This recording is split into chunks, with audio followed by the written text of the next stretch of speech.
You're listening to PetLifeRadio.com. It's Oh Behave with Arden Moore, the show that teaches you how to have harmony in the household with your pets. Join Arden as she travels coast to coast to help millions better understand why cats and dogs do what they do. Get the latest scoop on famous faces, their perfectly pampered pets, and who's walking who in Rin Tin Tinseltown. From famous pet experts and best-selling authors to television and movie stars, you'll get the latest buzz from wagging tongues and tails, garner great pet tips, and have a doggone fur-flying fun time. So get ready for the pause and applause as we unleash your Oh Behave host, America's pet edutainer, Arden Moore. Welcome to the Oh Behave Show on Pet Life Radio. I'm your host, Arden Moore. So, just how well do you speak cat? Do you ever wish you could hire like a feline interpreter to determine if your cat is in a good mood or ready to be hissed off? Are you as curious as, say, a cat to understand why your feline is waking you up before your alarm clock sounds? Or why he insists on using your sofa as his personal nail salon? Well, count yourself fortunate, because we have the Feline Answer Man on our show today. And he just co-authored a new book appropriately titled How to Speak Cat, a guide to decoding cat language. Everybody give pause and applause to one of my favorite veterinarians on the planet, Dr. Gary Weitzman. Hey, welcome to the show, Dr. Gary. Oh, thanks, Arden. That was a great intro. Well, that's it. The show's going downhill from there. That's it. We're over. Okay. All right. Hey, folks, Dr. Gary Weitzman. He's also president of the San Diego Humane Society and SPCA. His latest book, published by National Geographic, it dispels some common cat myths, really helps you decipher feline body talk, in essence, helps us two-leggers just get a better understanding of the feline mystique. So I want you to stay tuned, because one of you lucky listeners will also get your paws on an autographed copy of How to Speak Cat, signed by the one and only Dr. Gary Weitzman. But first, we got to take a quick commercial break, so use this time to give your cat a few under-the-chin scratches. We'll be right back. Time for a pause. 4 furry ones, actually. Sit and stay. Oh Behave will be right back.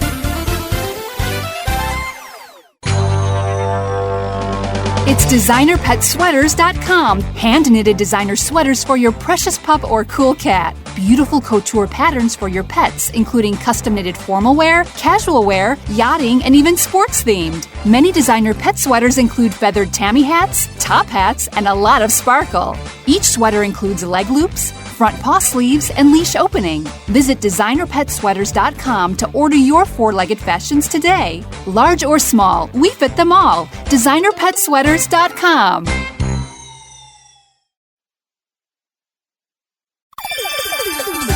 Let's Talk Pets on PetLifeRadio.com. Oh Behave is back with more tail-wagging ways to achieve harmony in the household with your pets. Now, back to your fetching host, America's pet edutainer, Arden Moore. Welcome back to the Oh Behave Show on Pet Life Radio. I'm your host, Arden Moore. He's back! One of my favorite veterinarians and animal shelter directors, the good Dr. Gary Weitzman, is here with us today to get Catty for a good cause. His latest book is called How to Speak Cat, a guide to decoding cat language. He co-wrote it with Eileen Alexander Newman for National Geographic. Folks, you know him. He's president of the San Diego Humane Society and SPCA. He even hosts his own weekly public radio show called The Animal House. I just got a question to ask you, Dr. Gary. Where have you found time to write this very detailed book on all things feline? Yeah. Well, thanks, Arden. You know, there's 24 hours in a day. I think sleep is highly overrated. So you're the anti-feline. You don't nap all the time, right? Oh, no kidding. Boy, do they have it down or what? I mean, seriously. A ray of sun, a windowsill, everybody's happy. That's it would right. be nice. Yeah. Nice. You know what I like about this book, and folks, he did write a book earlier called How to Speak Dog, a guide to decoding dog languages. This is not just flipping the name dog and cat in the book. It's totally catering to cats. But what I like is there's lots of cool photos. you seem to be helping people of all ages, even kids, which I think is important. And it's all about the 21st century cat. You got like YouTube video links and, there's some little snarky cat comments. I mean, tell me a little bit about what this book means to people who are doggone lucky to have a cat or two in their life.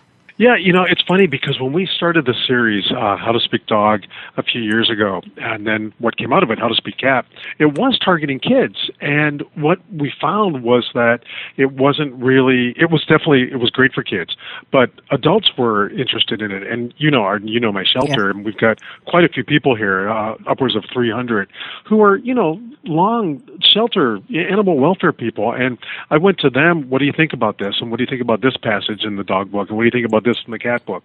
And they were learning things too, and I was learning things from writing this book. So it actually had a much broader base. So we started for kids, but really it's for all ages. And I'll tell you, if anybody ever gets asked by National Geographic to write a book, say yes. Because those people know how to put a book together. And that's what you were just talking about. I mean, the graphics and the photos, it's all National Geographic stuff, but they just make it so easy, it's ridiculous. Now, I'm really pleased by the cover because we do have a connection. Folks, I have to admit, I dig this guy. He's great. He's like a brother from a different womb. And on your cover, you have a nice orange tabby with white paws and a little white bib. And on August 8th of last year, I adopted Casey, an orange tabby from the San Diego Humane Society. And I just want to bring you up to speed, Dr. Gary. Casey now celebrated his first birthday on April Fool's Day. He's 1 year old, and he is 11 pounds, long and lean. He helps me teach pet first aid and pet behavior classes. He digs dogs. He walks on a harness, comes when he's called, sits and actually touches paws with no claws. I think nice. I got a winner from the San Diego Humane Society. Yeah, you really did. Yeah, that's great. That's so good. And we all know, of course, who Casey is named after. Yeah, Casey, we're going to do a shout out. Casey is named after Casey Dean, and he is quite an asset to the San Diego Humane Society.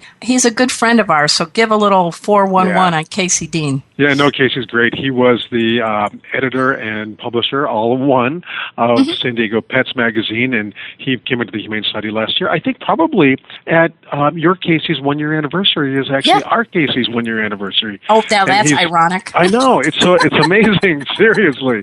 So he's publishing the San Diego Pets magazine with us, and he's just fantastic. But obviously, you have the feline version. I don't know if your Casey can write and take photographs, but if you can, we would take him in here. Well, he gets into trouble, but it was hilarious because Casey and his wife, Linda, I have never named a pet after a living being, and there was just something about Casey, the cat, the kitten. He was one of your mobile adoptions in Oceanside, California at the Petco store, and I called Casey and his wife. They have an orange tabby named Noodles, and I said, "You are such a great guy. I know this is odd, but is it okay if I name my cat after you? Please ask your wife, too." And it was hilarious, but I have never had an orange tabby before. And, there are some common characteristics of orange tabbies that aren't in every orange tabby, but what do you think about the orange tabby? I mean, this dude, I call him my orange crush. Yeah, you should. I mean, you sound like you got a perfect cat there. I actually think, and we all know that those of us who know cats, cat colors can affect the personality. Now, no one has proven this, but listen, we all know. We know what the tortie personality is like. We know what, Siamese are like, but of course that's more than just a color. But I think orange tabbies are among the friendliest, most gregarious cats out there, especially male orange tabbies. And most of them, ironically, are male. Yeah, I was wondering why that is. I wonder why that is. Well, there's nothing that's out there in the literature saying that that's been proven as a link, but we do see more male orange tabbies than female. Yeah, this cat will let you go belly up, and I actually had a pet sitter friend, Rob Nager, come to visit, and I was doing everything you're supposed to do, doing a lot of socialization and getting him mingling with cats, dogs, and people, and he just flipped this cat up in his arm and did a raspberry blow to his belly, and I'm thinking, oh my God. And you know what Casey did? he purrs like a diesel. I mean, I moved to Dallas. I call him Big D, and it isn't for Dallas. It's Diesel. I don't know what you've done to this cat, but he's got an engine that purrs all the time. I think this happened when he got adopted. I don't think it was before that. That's really interesting, and we actually talk about, one of the things, of course, is cats are not dogs. We all know that. Right. They're not small dogs, so their behavior is so different. But one of the things you don't do once a cat is a cat is touch the belly. Unless you have, stock in CVS or Rite Aid, because you're going to need bandage material. But yeah, they don't love that. It's so funny that your cat actually will let somebody blow a raspberry on their belly. A stranger. And I think I teach pet first aid, and he's letting people wrap him in a towel, brush his teeth, and we're checking his pulse. But he's very food oriented, and so he works for food. Now, you have in your book How to Speak Cat. There are some cats that do that stereotype of finicky eaters, and then there's chow hounds, right? Of course, yeah. So, and it sounds like your guy's a chow hound, huh? Yeah, but I'm keeping him from being a hairy Ottoman. He's long and lean. Yeah. He's taller than my 12-pound dog, Cleo, now. He stands above my dog. And Cleo's like, what? And he's still got room to grow. I'm looking at his skin, his coat. Now, he's just turned 1, but tell folks, some cats keep growing after birthday 1, right? And unfortunately, what we're seeing nationally is some cats keep growing sideways, too. No, we don't want that. We don't want that at all. But, we've got actually, and many shelters do, Hill's Science Diet is sponsoring a fat cat program. Oh, and really? a lot of shelters, they're actually, they're backing rooms that we actually can house large cats, the ones we're talking about. Right. And they go on a special metabolic diet that Hills has just put out, and we track their weight loss, and they do lose weight, and they seem to thrive on it. So that's just something that we're worried about with cats and dogs everywhere right now. Well, you've never been at the San Diego Humane Society. Do I have to say and SPCA every reference? No, okay. You don't have to.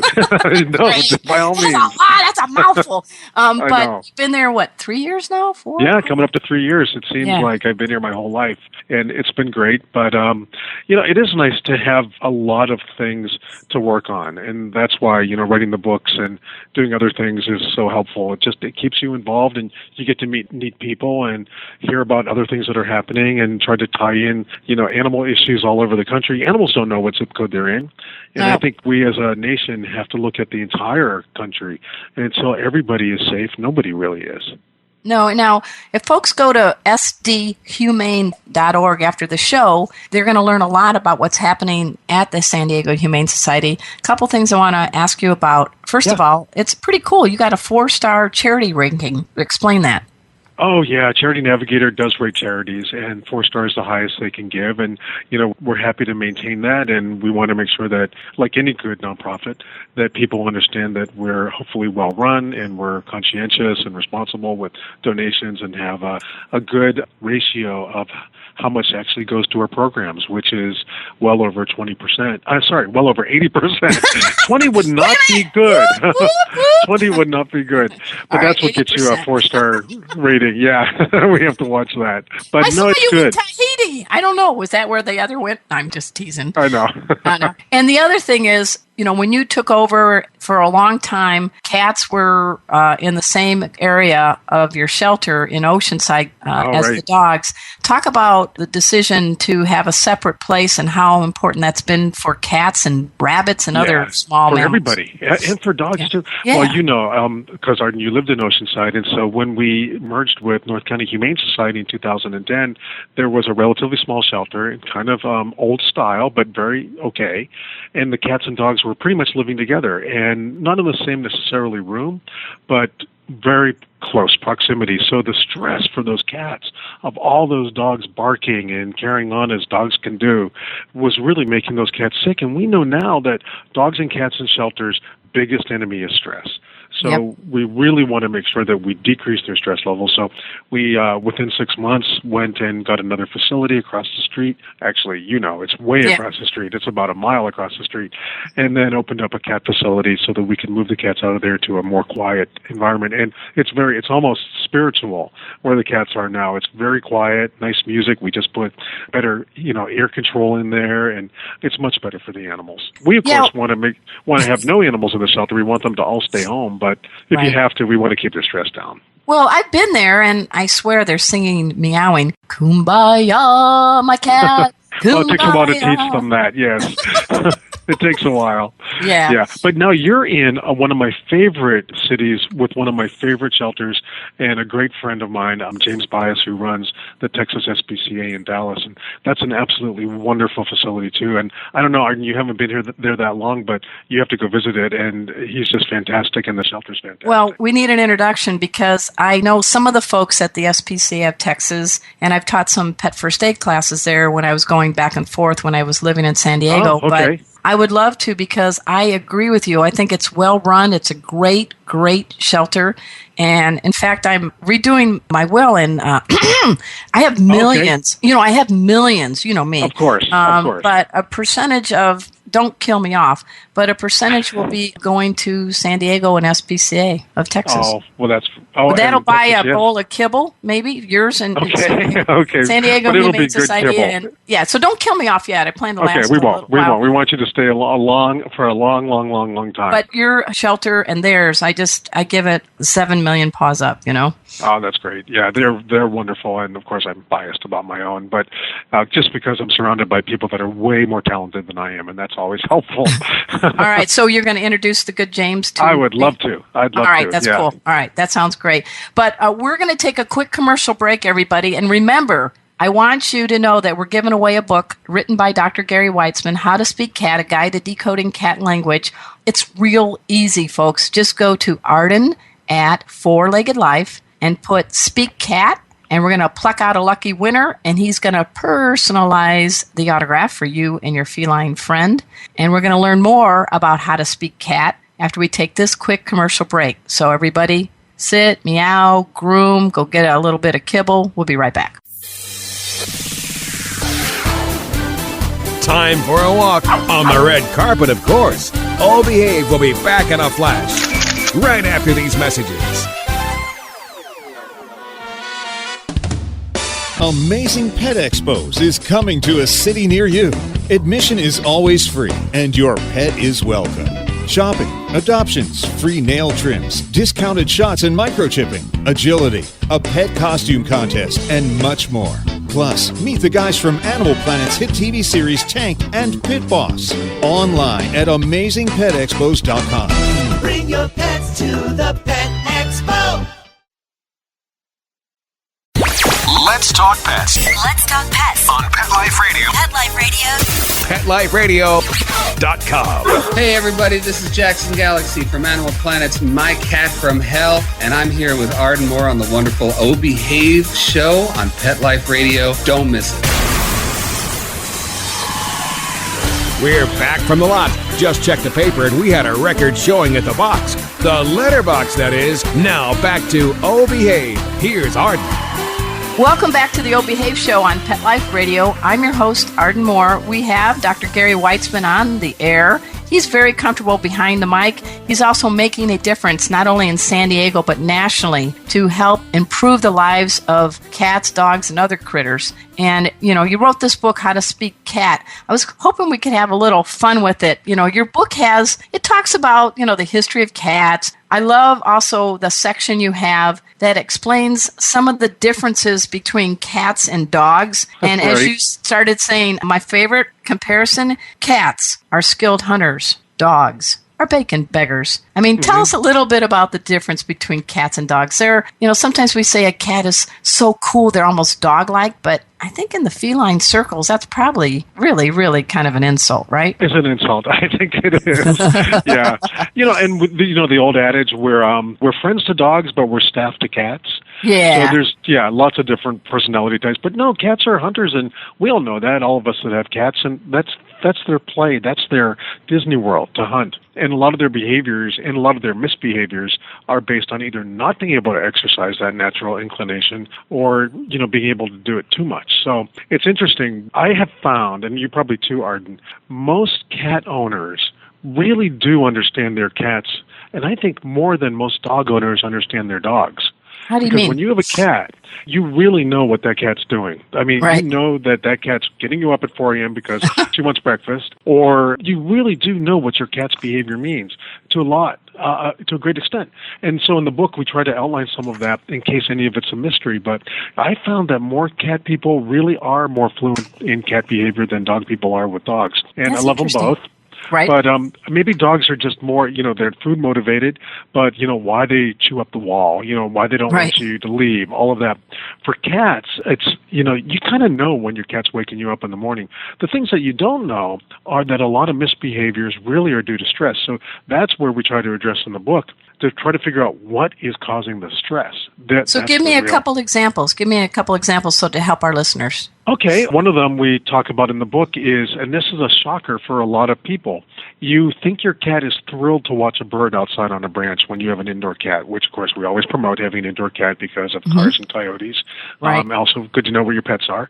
But your cat watching that bird, what you may not know is that she might be very, very stressed by watching a bird every single day, but never being able to hunt. And so that can lead to other behaviors. And I, as a vet, have had so many people bring in cats because they're urinating outside the litter box, thinking there's a physical reason for it. Now, you and I both know there probably isn't. Occasionally, yes, but a lot of time it's because of stress and anxiety. And that's really why cats, quote-unquote, misbehave. It's all because of stress. Or how about this one? Well, wait a minute. On that one, so what would be a good remedy you could offer our listeners? Because, a lot of people think it's cool to have a bird feeder outside a thing, but we got to do something indoor to get that hunter, right? You do. Okay. Yeah. What you need to do is actually reward that cat in some way. So there has to be a culmination to the hunt for your cat. So if your cat's watching that bird all day and he flies off, go get the feather stick and then let that cat grab the end of the feather and then give him a treat. Something. So there has to be some reward.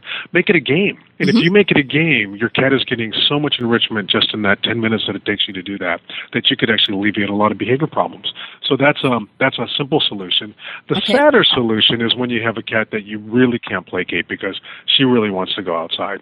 And in that case, sometimes you have to just close the blinds. But I hate that one. Yeah, because we want them to have a full, rich life, and we want them to be able to enjoy it. So I always think get lots of cat games that you are the one that is responsible for playing with your cat and getting the enrichment done. You have in the back actually some fun and games. You even have a little bit of some ideas that you can do with just simple things like the traditional let the cat in the bag. Yes. Yeah. That's the funniest thing. That's what cracks me up about them. You go to the store and you buy $80 worth of cat toys. So we learned that a long time ago in building shelters. We built these beautiful Korean glass block shelters, enclosures for cats, but it really was a cardboard box. So you put the cardboard box in their condo, quote unquote condo, in a shelter. So they play in that box. Or a paper bag. And, a lot of cats actually even like plastic bags. You got to be a little more careful. They're not going to suffocate, but they like to eat them. So those are some of the things that we try to clear up in the book. But cats they're really something else. I love them. I jokingly say the acronym for cats are cats. Put the C in candid, the A in attitude, the T in tenacious, and the S in so what. Yeah, exactly. I love that one.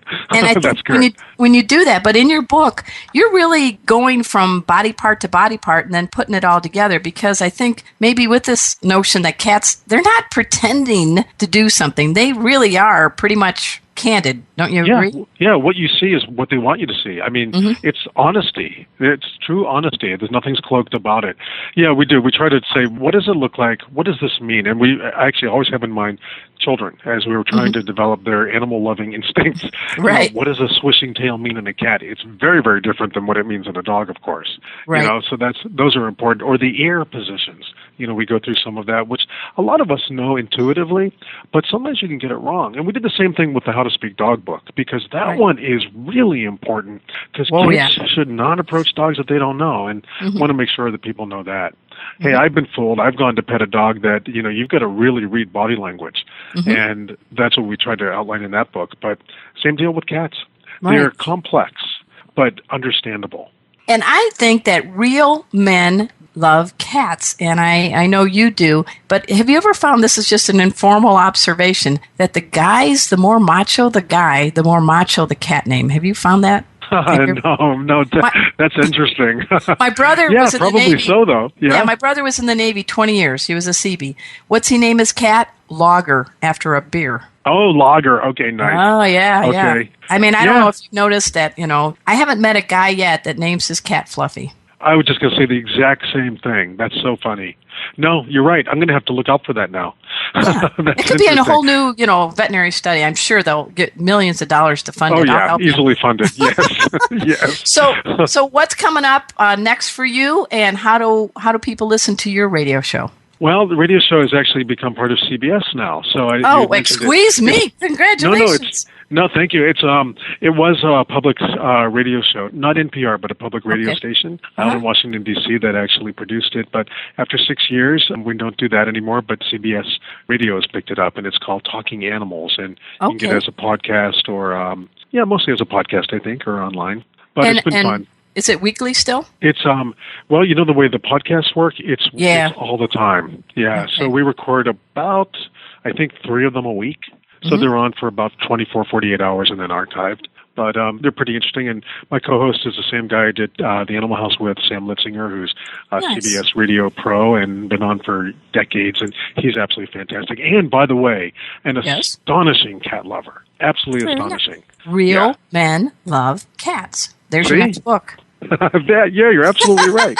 I'll have to have you co-write with me. All right, I'll do it. I'm writing a book with a guy named Dr. Dale Anderson, who is like an act-happy physician who knows how to use humor and method acting. He's a former Mayo Clinic surgeon. So my next book is about how to bring up your good hormones and get rid of your stress hormones. So after I finish that, I'll be ready for you. I'm laughing so much with this doctor. He's amazing. And we're going to have a whole section on animals and plants and how they can be good for your health. Because as you know, whether you have a cat, dog, or rabbit, don't you think our lives are better, especially when you adopt from a shelter like yours? Oh, yeah.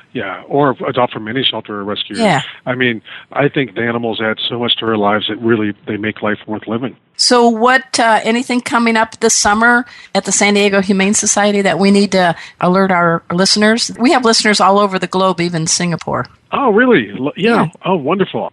Well, the biggest thing right now is that we're just trying to, in our area and hopefully across the country, get to zero euthanasia of treatable animals. And what that means is all of those animals who may have some medical or behavior issues that may be lost in the shelter, we want to have zero euthanasia of those animals. So we basically, what it means is every animal gets a home that can be adopted.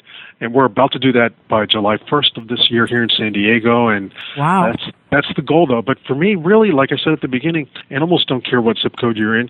Until every animal is safe, we're not done. So that's really support your shelter, support your rescue, and we'll try to support people in keeping their animals in their homes. That sounds like a great game plan. We're speaking with Dr. Gary Weitzman. He is the president of the San Diego Humane Society. He is also a radio show host, as he mentioned, and you got to get your paws on his latest book. It's from National Geographic. It's called How to Speak Cat, A Guide to Decoding Cat Language. And again, this isn't Oprah talking. I'm not giving away a car, folks, but I will be giving away an autographed copy of this book signed by the great Dr. Gary Weitzman. Email me, Arden at 4-Legged Life, and put in the subject header, Speak Cat, and we'll pluck a lucky winner.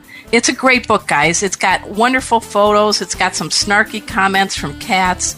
There's quizzes. There's YouTube video links. This is not a boring book. This is really, Casey, my cat, was just finished reading it. He was pawing through every page, Dr. Gary. Yes, good. Okay, he's a that's good boy. Good review. Yeah. All right. I also want to give a shout out to my producer, Mark Winter. He is the executive producer of Pet Life Radio, the network that has dozens of shows for the pet lover in you. So until next time, this is your flea-free host, Arden Moore, delivering just 2 words to all you 2, 3, and 4-leggers out there. Oh, behave. Coast to coast and around the world, it's Oh Behave with Arden Moore. Find out why cats and dogs do the things they do and get the latest buzz from wagging tongues and tails in Rin Tin Tinseltown. From famous pet experts and best-selling authors to television and movie stars, you'll get great tail-wagging pet tips and have a fur-flying fun time. Oh Behave with America's pet edutainer, Arden Moore. Every week on demand, only on PetLifeRadio.com.